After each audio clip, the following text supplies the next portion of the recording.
Assalamualaikum warahmatullahi wabarakatuh.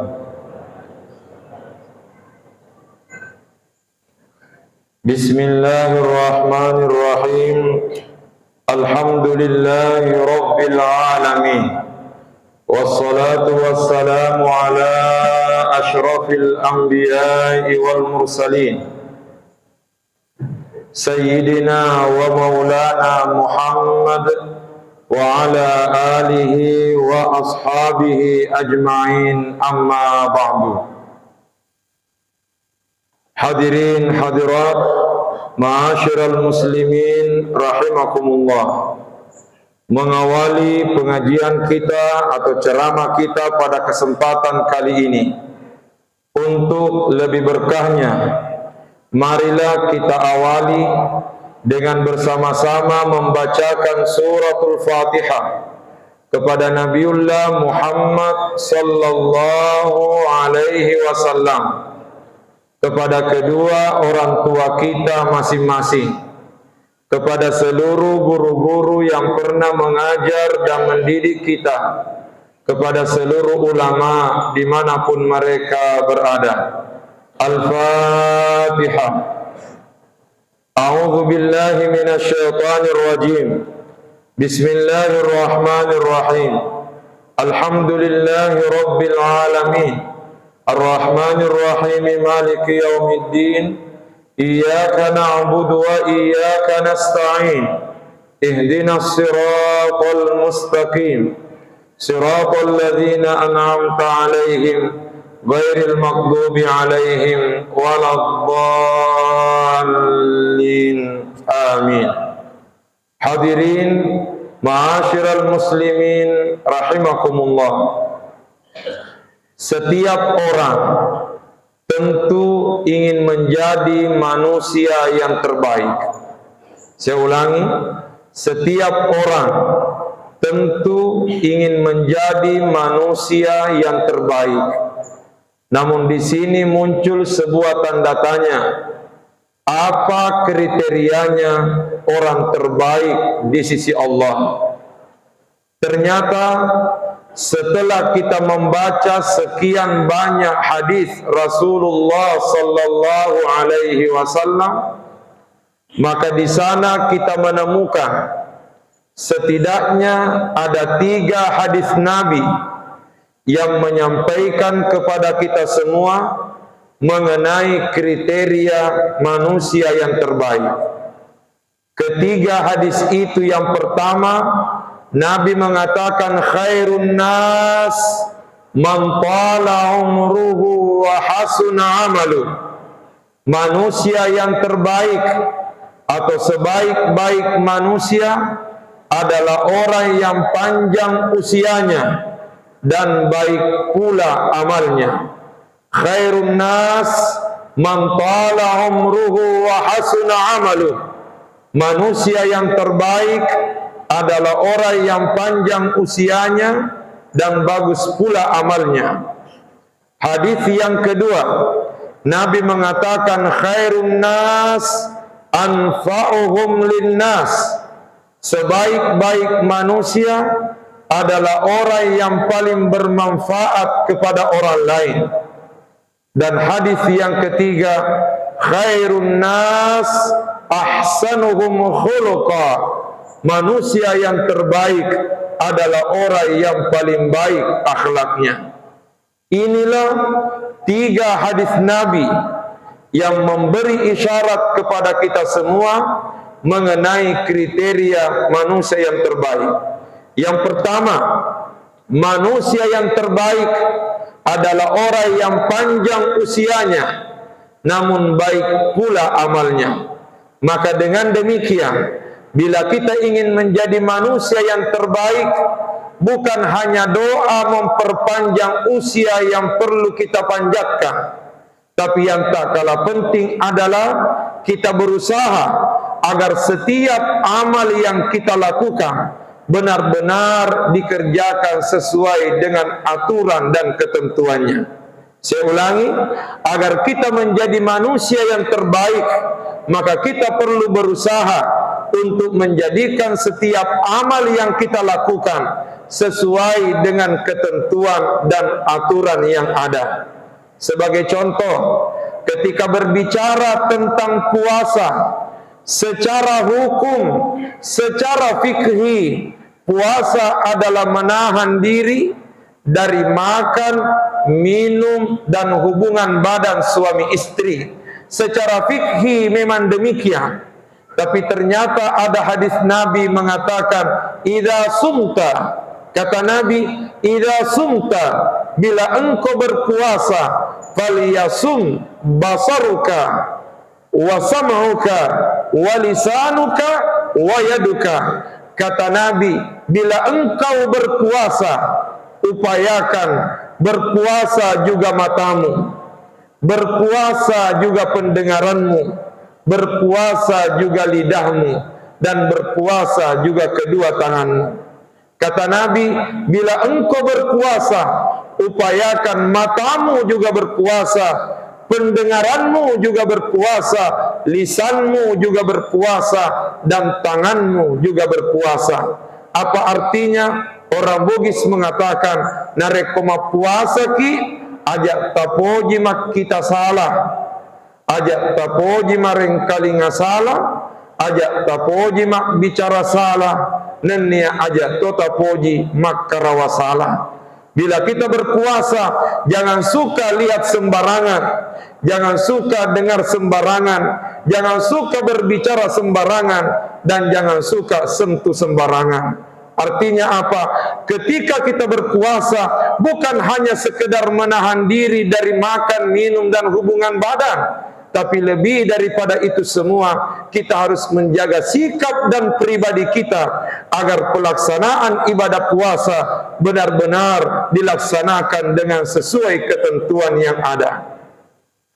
Mohon maaf Bapak dan Ibu sekalian, alhamdulillah bila kita menonton televisi dan menyaksikan siaran Masjidil Haram dan Masjid Nabawi, hari ini luar biasa jamaah kita yang menunaikan ibadah umrah di Tanah Suci Mekah dengan adanya program umrah Ramadan. Tetapi kita berangkat ke Tanah Suci, tidak ada yang kita cari kecuali ingin mengejar keberkahan dari Allah Subhanahu wa Ta'ala. Namun terkadang tidak sedikit ditemukan ketika ada jamaah kita melaksanakan ibadah umrah, ternyata ibadah umrahnya ternodai dengan sikap-sikap yang ternyata bertentangan dengan aturan pelaksanaan ibadah umrah.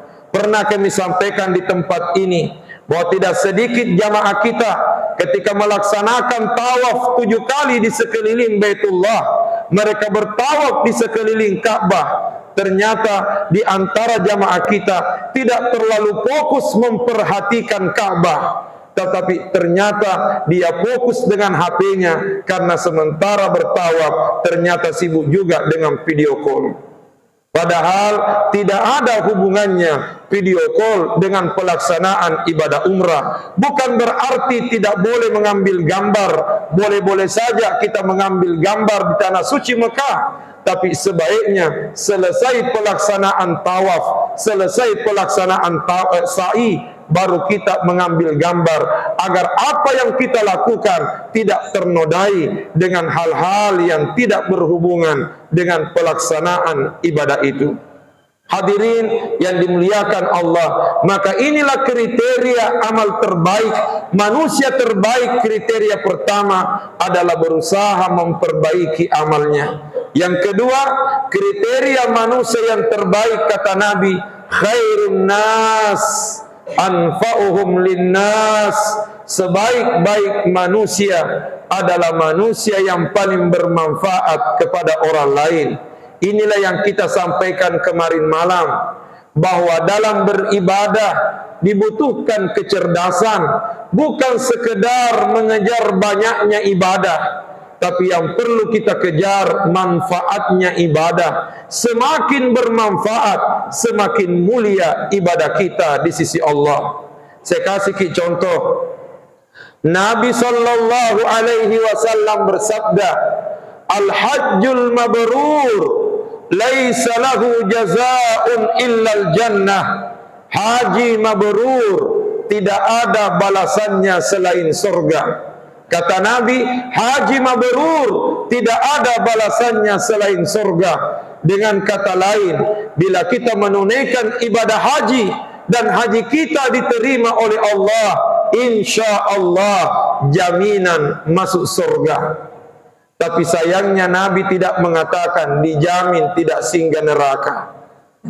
Saya ulangi, haji mabrur dijamin masuk surga, tapi Nabi tidak mengatakan dijamin tidak singgah neraka.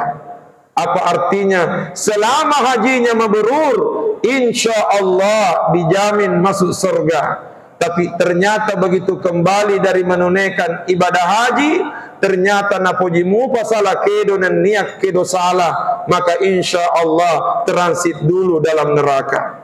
Tetapi ala kulli hal, kata Nabi, haji mabrur tidak ada balasannya selain surga.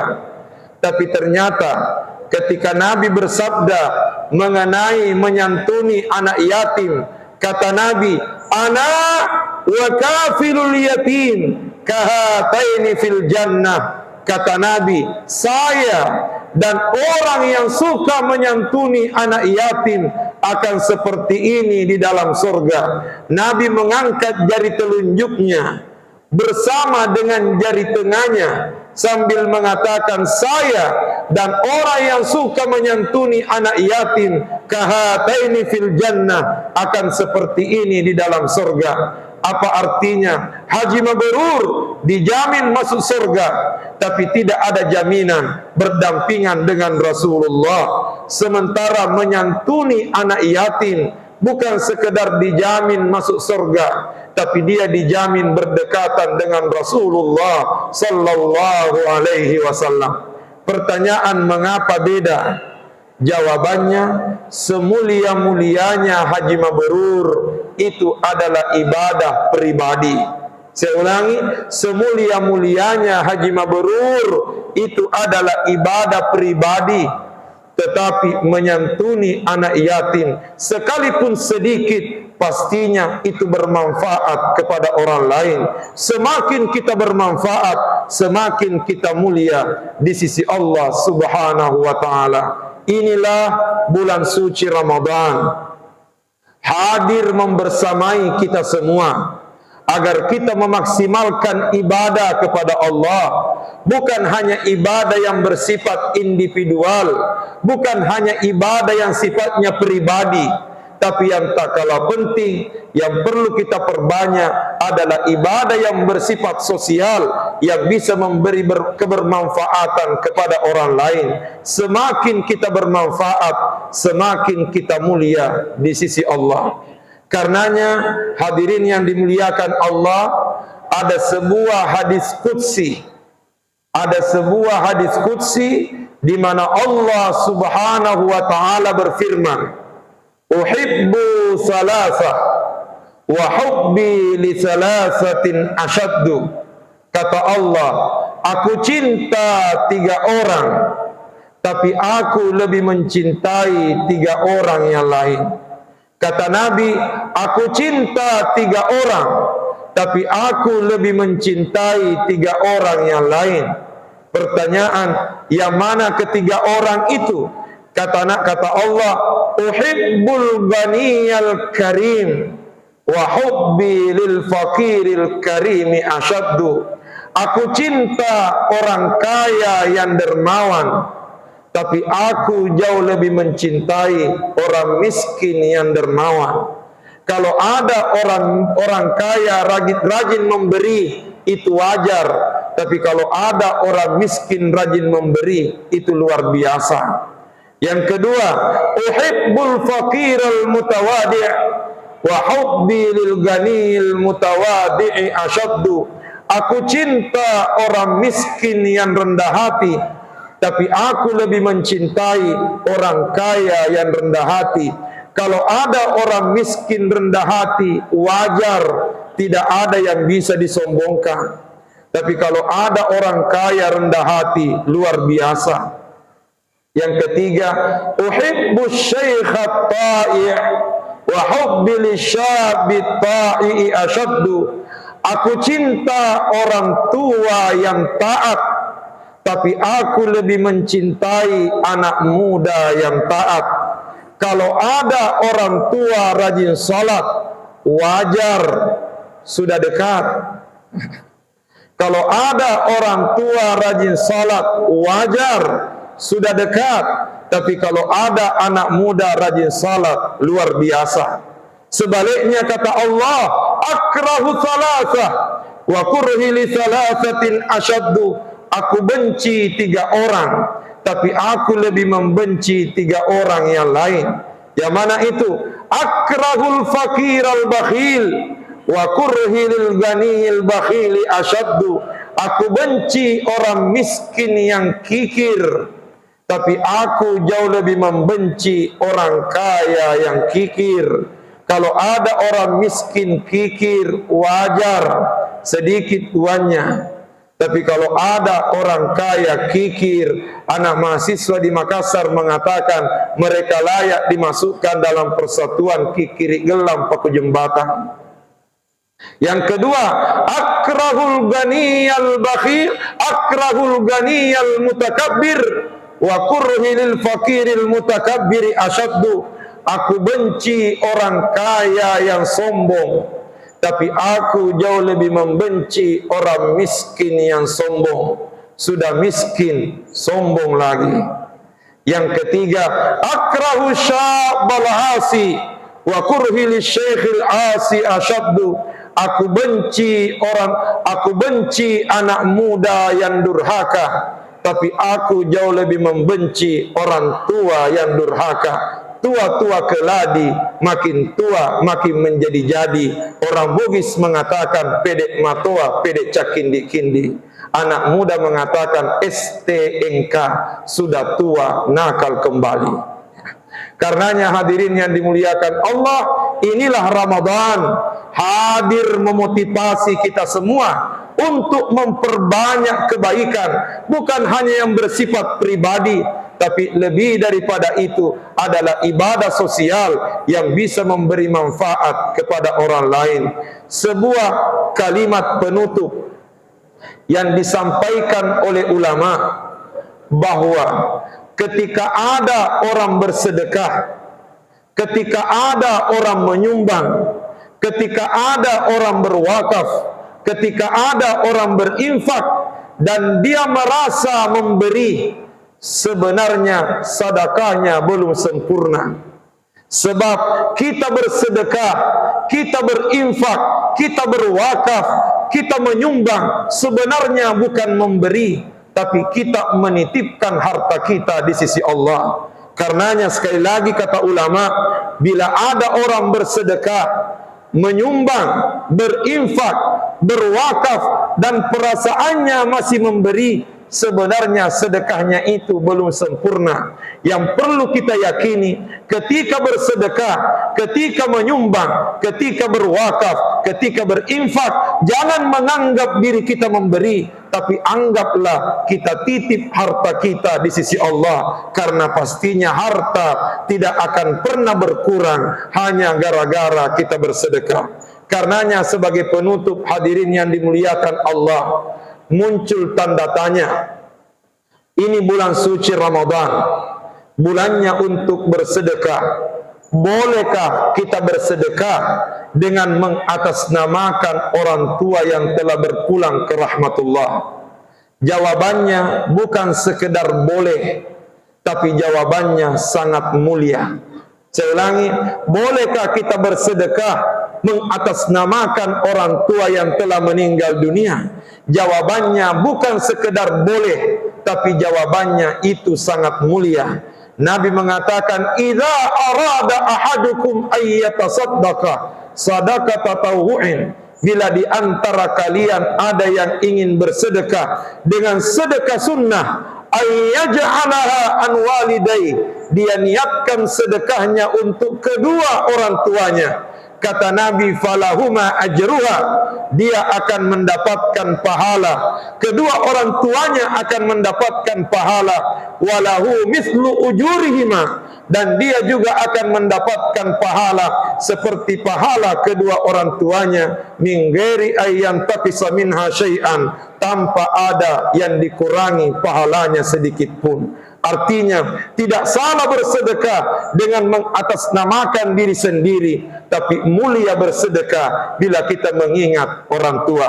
Karenanya sebagai contoh, Masjidil Haram, di depan Masjidil Haram berdiri sebuah hotel yang sangat megah, yang sangat tinggi. Di atasnya ada jam yang besar. Hotel ini populer dengan nama Grand Zamzam. Tapi tahukah kita, ternyata Grand Zamzam ini, hotel yang ada di depan Masjidil Haram, ternyata memiliki rahasia, dan rahasianya tertulis di atas pintunya. Hanya saja banyak jamaah Indonesia yang tidak bisa membaca tulisan itu, karena ternyata tulisannya tulisan Arab yang tidak ada barisnya. Anak pesantren mengatakan tulisan gundul, anak pesantren mengatakan tulisan gundul, sementara kita ini orang awam, jangankan tulisan gundul, yang gondrong saja masih bermasalah. Karenanya pertanyaan, apa bacanya tulisan itu? Ternyata tulisan yang ada di atas pintu Grand Zamzam mengatakan wakaf Al-Malik Abdul Aziz lil Haramaini Syarifaini, bahwasanya hotel ini adalah wakafnya Raja Abdul Aziz untuk dua tanah haram yang mulia. Artinya semua penghasilan Grand Zamzam itu dipergunakan sebagai biaya operasional Masjidil Haram dan Masjid Nabawi. Itulah sebabnya di Masjidil Haram tidak ada celengannya. Kenapa? Karena sudah ada pabrik uangnya. Andai kata orang Nabire pengurus masjid di Masjidil Haram, saya yakin banyak celengannya. Karena Masjid Baitur Rahman saja yang tidak terlalu besar, begitu banyak celengannya. Bagaimana lagi kalau Masjidil Haram? Tapi yang menjadi tanda tanya, hotel ini adalah wakafnya Raja Abdul Aziz. Siapa yang membangun hotel ini?